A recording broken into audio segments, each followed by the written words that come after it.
morning, sir. Si Hana. Nasa kwarto niya po. Hindi ko po alam kung gising o nagpapahinga or may catch-up. Sigurado ka ba sa nireport mo sa akin kanina? Yes, sir.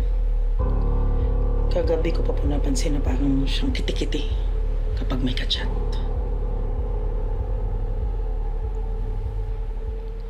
Ayan. Muntik na rin kaming ma-ER niyan. 2.5 years old pa lang siya nan. Diyos ko. Magpasok ba naman ng holin sa ilong niya? Hindi ko alam kung hihigupin ko ba o anong pisil gagawin ko sa ilong niya eh. Grabe, nakakakaba naman yan. Grabe. Kapag nanay ka talaga, kahit ano talaga, pikit mata, gagawin mo. Pero, walang pagsisisi. Ano mo yun? Alam mo, kaya bilib ako sa inyo mga single moms eh. Kasi ibang nilalang kayo. As in, taas kamay ko sa inyo. Kapag umabot ko yun sa puntong to, gagawa mo rin yun.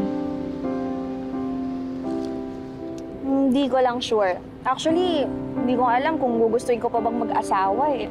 Kasi alam mo yun, parang ang dami pa palang red flag na pwede mong makita kahit na puro green flag siya nung una. Matagal na ba kayo ng boyfriend mo? 3 years.